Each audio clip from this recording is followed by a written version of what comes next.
as you reflect on this journey of engineer turned marketer, if you will, just what are some big lessons you've learned or advice to others in your shoes who, are trying to make that transition as well? I think the big lesson for me and within our organization as well, like that's kind of how I think about this, was to stop thinking about it as advertising.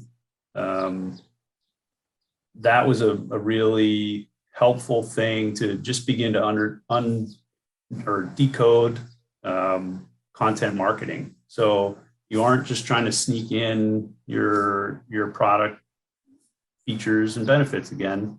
You really are trying to help people understand what you're about and how you can solve their problems. So that was a real big one. Just not being afraid to do a little bit of content marketing. I think content marketing can be very scary and all encompassing. Like people that do it well, they do a lot of it well. So being able to take baby steps and get started and understand that that's okay. That was really helpful. And it's a dynamic environment. So having a teachable attitude and being able to learn what the methods are and kind of the latest and greatest and cutting edge, that's been really helpful.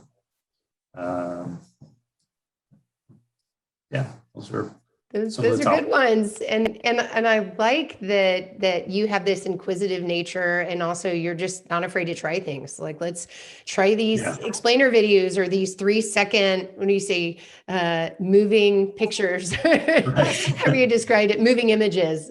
So I think that's worked well for you because you've seen what gains traction. And I love that in today's digital marketing world, there's so many things that can be measured, so you can get that feedback and figure out, oh, okay, I have something here. Let me double down there and maybe, divest somewhere else. Yeah, it does help to get that feedback. I mean, everything has not been a smashing success. So we try things and they're total duds, and then we don't do that again or look for maybe a different way to try it again later on. But you do start to learn what works, and you are able to focus instead of just going like, oh, we should do more on LinkedIn. Like, you actually begin to understand what works on LinkedIn and what does not work on LinkedIn, and you can work accordingly.